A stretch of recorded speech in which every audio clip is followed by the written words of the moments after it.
शांति। 18 मार्च 1971 की मुरली है। मुरली का टाइटल है विजयी बनने के लिए संग्रह और संग्राम की शक्ति आवश्यक। विजयी बनने के लिए संग्रह और संग्राम की शक्ति आवश्यक। तो आज विशेष भट्टी वालों के लिए बुलाया है। भट्टी वालों खास दो बातों की धारणाएं हरेक के इस साकार चित्र द्वारा देख रहे हैं। दो धारणाएं, दो बातों की धारणाएं, शक्तियों की धारणाएं देख रहे हैं कि कहाँ तक हरेक ने अपनी यथाशक्ति धारणा की है। वह दो शक्तियां कौन सी देख रहे हैं? दो शक्तियां, एक तो संग्रह करने की शक्ति और दूसरी संग्राम करने की शक्ति। क्या है? संग्रह करना है, दूसरा संग्राम। संग्रह करने की शक्ति भी अति आवश्यक है। तो जो भट्टी में ज्ञान रत्नों की धारणा मिली है उसको बुद्धि में संग्रह करना है। क्या करना है? पहले संग्रह। हर रोज बाबा हमें ज्ञान रत्नों से भर करते, और विशेष भट्टी में तो पूरा दिन वही चलता है। तो उसको क्या करना है? संग्रह। और इस संग्रह करने से ही लोक संग्रह कर सकेंगे। तो इस संग्रह करने से ही लोक संग्रह कर सकेंगे। इसलिए संग्रह करने की और फिर संग्राम करने की शक्ति दोनों ही जरूरी है। क्या चाहिए? संग्रह भी और संग्राम। तो दो शक्तियां बाबा देख रहे हैं भट्टी वालों के लिए। इसलिए तो दोनों शक्तियां धारण की है, बाबा पूछ रहे हैं। तो हम हर एक चेक करें, क्योंकि हमारी तो हर रोज भट्टी है। रोज हम हमने क्या कहा? हमारी हर होगी तो कमी वाला कभी भी सदा विजयी नहीं बन सकता। जिसने जितनी संग्रह करने की शक्ति है उतनी ही संग्राम करने की भी शक्ति रहती है। क्या? देखो, बाबा राइम्स का बादशाह है ना। संग्रह और संग्राम दोनों शक्तियां धारण करने के लिए भट्टी में आए हो। तो शक्ति स्वरूप बने हो। दो शक्तियां धारण करके क्या बनना है? शक्ति स्वरूप। संग्रह और संग्राम। संग्रह क्या करेंगे? ज्ञान रत्नों का संग्रह। भट्टी से कौन से वरदान प्राप्त किया? वरदान में क्या होती है? मेहनत नहीं। तो भक्ति मार्ग में वरदान क्या देते? पुत्रवान भव, धनवान भव।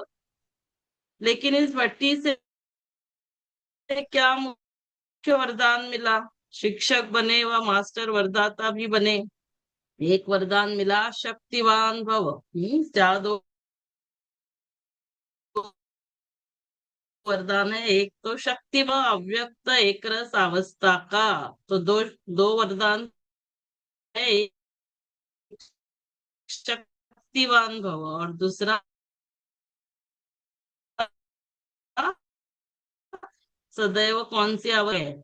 यह दोनों ही वरदान प्राप्त करके क्या बनेंगे? संपत्तिवान बनकर अपना प्रैक्टिकल सबूत दिखाने लिए जाना है ना। भट्टी से हम निकलते हैं तो हमारा प्रैक्टिकल, हम जब जाते हैं वापस अपने अपने स्थान पर, तब होता है। अरे क्या समझना।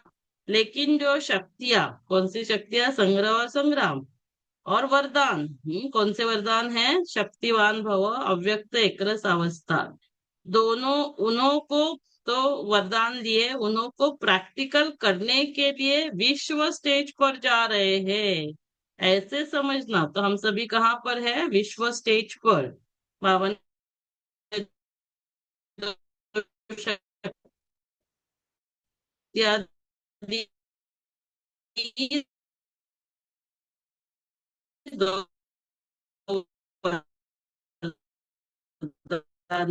स्टेज पर अटेंशन और एक्यूरेसी। स्टेज पर हमें क्या अटेंशन देना है?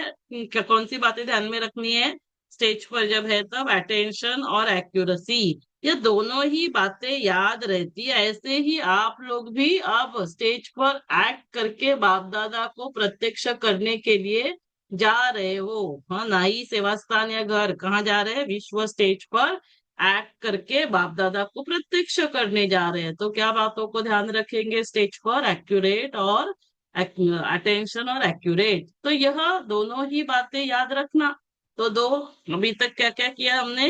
पहले तो दो बाबा ने शक्तियां दी, फिर दो वरदान दिए, फिर स्टेज पर, विश्व स्टेज पर कौन सी दो बातों का ध्यान रखना है?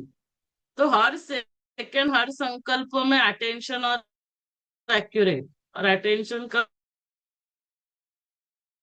देना है? हर सेकंड, हर संकल्प को प्रत्यक्ष करने का पार्ट प्ले करने जा रहे हो। यह लक्ष्य रख करके जाना। जो भी वाणी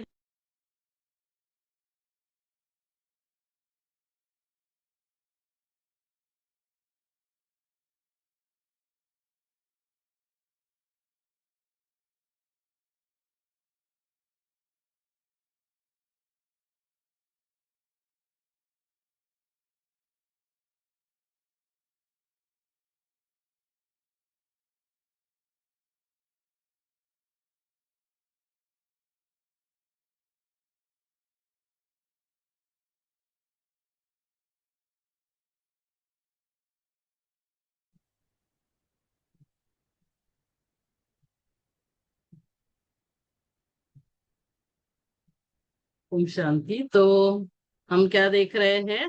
बाबा दो बातें स्टेज पर जब हम है तो ध्यान रखने के लिए कह रहे हैं, और हम कभी हर घड़ी है ना, हम सदा स्टेज पर है। तो हर सेकेंड, हर संकल्प हमें क्या करना है? अटेंशन देना है और एक्यूरेट होना है। हाँ, ऐसे नहीं करेंगे तो बाबा को प्रत्यक्ष, बाप दादा को प्रत्यक्ष नहीं कर सकेंगे। बाप दादा को प्रत्यक्ष करने का पार्ट प्ले करने जा रहे हैं। बाप दादा को प्रत्यक्ष करने का पार्ट प्ले करने जा रहे हैं। यह लक्ष्य रख करके जाना। जो भी कर्म करो पहले यह देखो कि इस कर्म द्वारा बाप दादा की प्रत्यक्षता होगी। ऐसे भी नहीं कि सिर्फ वाणी द्वारा प्रत्यक्ष करना, लेकिन हर समय के हर कर्म द्वारा प्रत्यक्ष करना। ऐसे प्रत्यक्ष करो जो सभी आत्माओं के मुख से यह बोल निकले कि यह तो एक एक जैसे साक्षात बाप के समान है ना। देखो, हम सभी भाई बहनों को देखकर क्या उनको दिखाई देगा? उनको भगवान का साक्षात्कार होगा। इसीलिए फिर वो अंतिम समय यही संस्कार लेकर जाते हैं ना भक्ति में। फिर कहते हैं जहां देखो वहां तू ही तू, कण कण में भगवान है। क्योंकि वो हम हर एक को देखेंगे। तो अभी वो स्टेज आने वाली है, वो समय आएगा।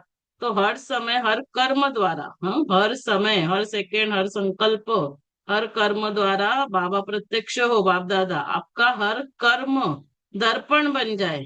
हमारा कर्म ही दर्पण बन जाए। दर्पण में क्या दिखाई दे? उस दर्पण से बाप दादा के गुणों और कर्तव्य का दिव्य रूप और रूहानियत का साक्षात्कार हो। हमारे कर्मों से क्या दिखाई दे? बाबा बाप दादा के गुण और कर्तव्य।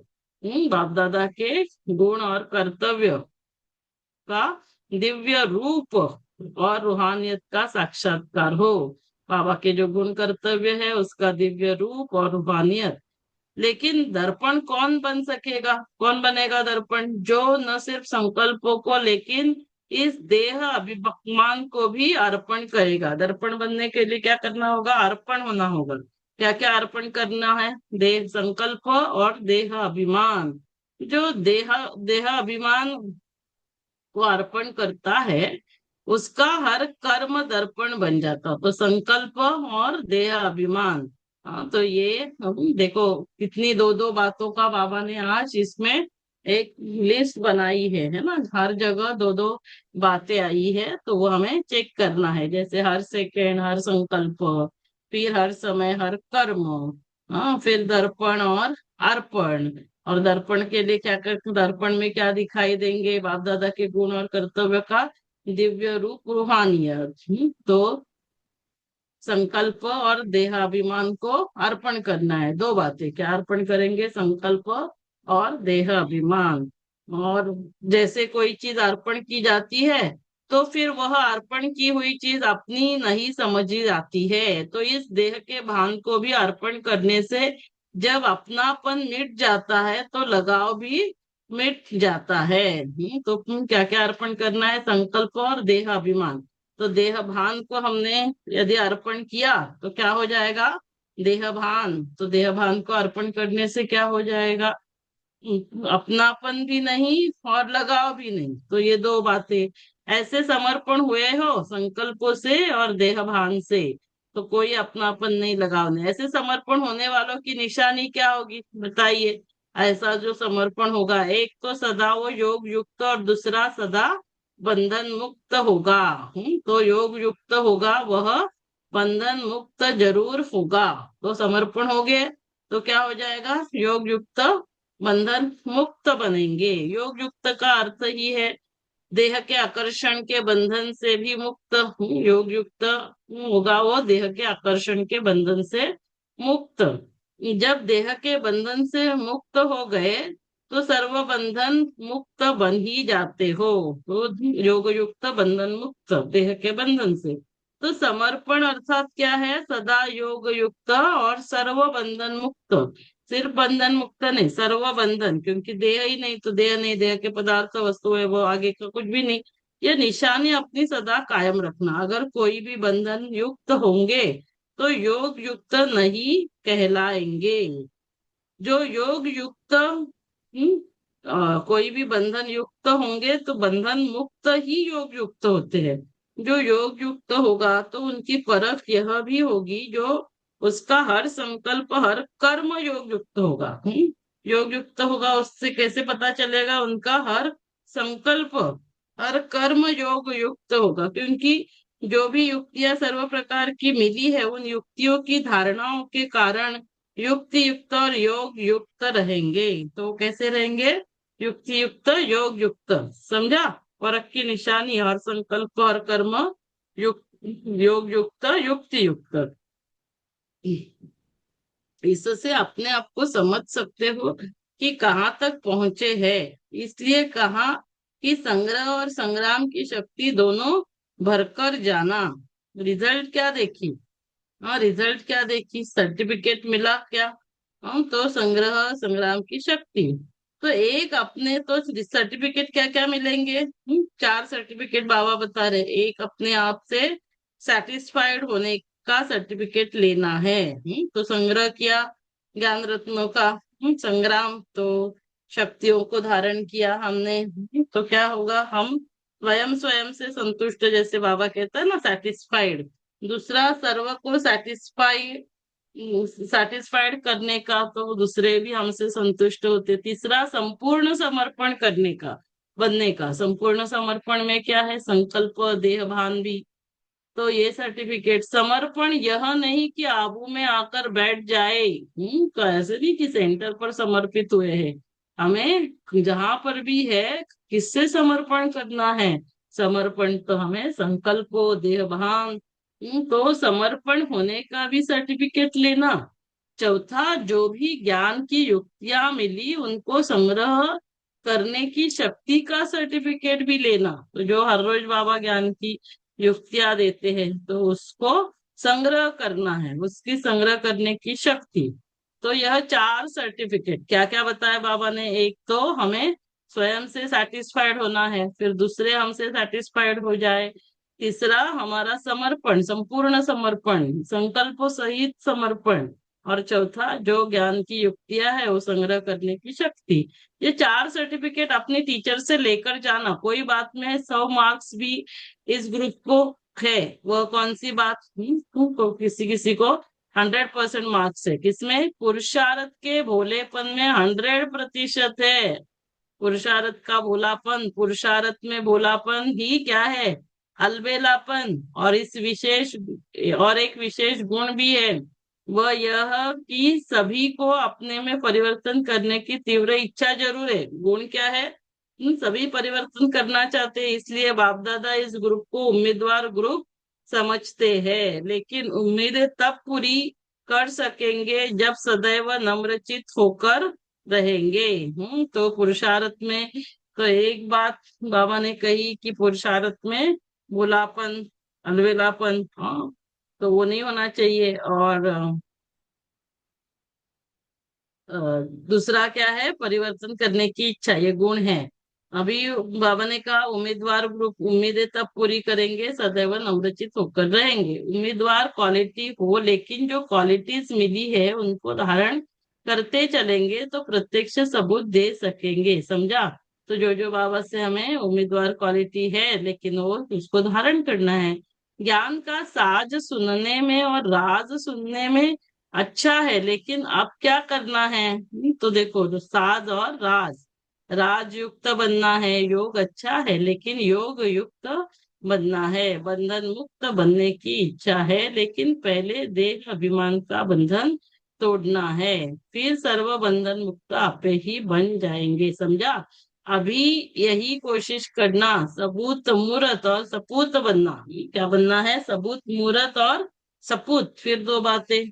यहाँ पर भी बाबा ने देखो राजयुक्त और साज, ज्ञान का साज और राज, फिर सबूत मूर्त और सपूत, वो इसके बारे में बताया। फिर शक्तिवान और संपत्तिवान बने हो, शक्तिवान संपत्तिवान, ज्ञान की संपत्ति। हर एक ने अपने आप से प्रतिज्ञा भी की है। जो प्रतिज्ञा की जाती है उसको पूर्ण करने के लिए पावर भी अवश्य इकट्ठी करेंगे, कितना भी सहन करना पड़े, है ना। पावर कौन सी है? तो सहन करना पड़े, सामना करना पड़े, तो दो बातें, सहन और सामना। लेकिन प्रतिज्ञा को पूरा करना ही है। हर एक ने आपसे प्रतिज्ञा की है। तो जो प्रतिज्ञा की जाती है उसको पूर्ण करने के लिए क्या चाहिए हमें? हाँ, उसके लिए पावर चाहिए। तो अभी हम शक्तिवान संपत्तिवान बने हैं, हम प्रतिज्ञा करनी है, देहाभिमान के बंधन को तोड़ना है। तो भले सारे विश्व की आत्माएं मिलकर भी प्रतिज्ञा से हटाने की कोशिश करें तो भी प्रतिज्ञा से नहीं हटेंगे, लेकिन सामना करके संपूर्ण बनकर के ही दिखाएंगे।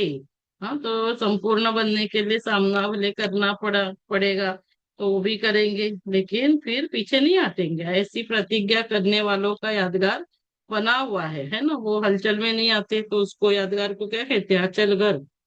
अबू में अपना अचल घर यादगार है। तो सदैव यह याद रखना कि ऐसा हमारा यादगार है, वैसा आप बनना ही है, यह तो सहज है ना। तुल निशानी को याद रखने से, तुल निशानी हमारी देखेंगे अचल घर, तो क्या होगा? नशा और निशाना याद रहेगा। नशा है कि हम अचल है, और हमारा निशाना है, क्या है हमारा निशाना? लक्ष्मी नारायण बनना। तो यह जरूर अपने को समझना है कि सारे विश्व से बने चुने हुए हम विशेष आत्माएं हैं। जितनी विशेष आत्माएं उतनी उनके हर कर्म में विशेषता होती है। विशेष आत्मा होना कम नहीं हो। तो विश्व की चुनी हुई विशेष आत्माएं हैं। तो अभी जो हमारा यादगार है अचलगर का, उसकी सूद निशानी याद रखने से क्या होता है? नशा और निशाना याद रहेगा। सभी मधुबन वासियों को अपने को प्रैक्टिकल विशेष आत्माएं दिखाकर अपने इस ग्रुप का नाम बाला करना है। ऐसा ही लक्ष्य रखना कि कहेंगे कम। अगली मुरली में भी बाबा ने कहा था कुमारों की भट्टी में क्या करना है? करके दिखाएंगे। आपके इस ग्रुप की यह विशेषता देखेंगे। स्टेज पर जाकर ऐसा पाठ बजाना जो सभी क्या करे। हाँ, जब स्टेज पर अच्छा पाठ बजाते तो लोग सभी क्या कहते? वंस मोर, एक बार और। तो भी करे, समझा। आपकी निमित्त टीचर आपके ग्रुप को बार बार निमंत्रण दे, और ग्रुप्स को एक एग्जाम्पल बनकर दिखाना है। कोई अच्छा कर्म करके जाता है तो वह बार बार याद आता है। यह ग्रुप भी ऐसा कमाल करके दिखाए, तो कमाल करके दिखाना है। अच्छा, ओम शांति।